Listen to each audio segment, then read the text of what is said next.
Hi, everybody. Welcome back to another daily dose of hope. An older, wealthy cancer patient told me his stories of remorse and regret. He described 3 failed marriages and 4 estranged children. Somehow, he said, I managed to get everyone who has ever loved me to hate me. I try so hard to get it right, but once again, I had an argument with my daughter today. I did not handle a conversation very well at all. I blew it in spite of my efforts to do better. When will I finally get this right? He asked. His girlfriend didn't agree with his conclusion. You didn't blow it, she said very matter-of-factly. You're learning. Nothing was said for a moment following those 2 words. Her words kind of stunned this man even more than his assumed failure. She heard his story. Now she wanted to replace his story with words of her own that were much better words. You're learning. I've thought about those words countless times over the years since that day. I've used her words to serve other people. I've used them to serve myself and my own heart. You're learning. Your past was not meant to define you, but teach you. As with this man, I have long been merciless with my self-flagellation. I remember moments in my childhood when I beat myself up for any and every infraction. I thought that's what you were supposed to do when you made a mistake or you failed.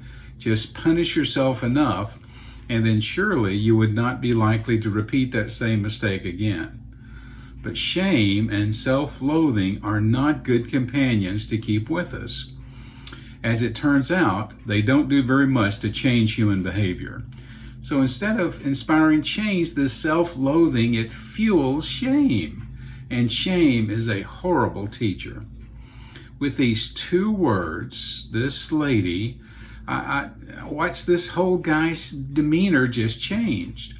Rather than positioning himself at the other end of a whip, he propped himself up straight in his chair, and with a slight little smile on his face, he said, I am a student. I'm not a screw-up. He called his daughter to offer an apology. I was amused by what he said. I'm so sorry. He said, then I'm still a student at this dad thing. Please forgive me. I love you, he said. And I saw him repeat that little speech with his 3 other children as well. This shift, as small as it appears, changes everything about human experience. And kind of like a buy one, get one free deal, it also changes how I perceive other in-progress human beings just like me. In other words, I'm a student. I'm not a screw-up, and so are you. I'm a student husband. I'm a student father. I'm a student grandpa. I'm a student friend. I'm a student chaplain. And we're all doing the best we can under some extraordinary circumstances. We're all learning and doing our best to be our best, even when some days we don't handle our emotions very well and our world is turned upside down. It's understandable why we could be distraught.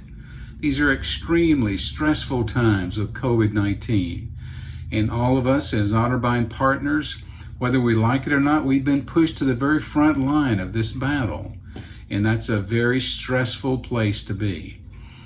We will adjust much better, of course, if we can lay aside our whips long enough to let compassion and empathy remind us that we are learning. What about you, friend? What's your typical self-talk when you realize that you've made a mistake? Whether you say it out loud or not, there's a narrative that plays inside your mind. That narrative will either lead you to a prison or a classroom. The good news? You get to choose. So choose well. You're learning.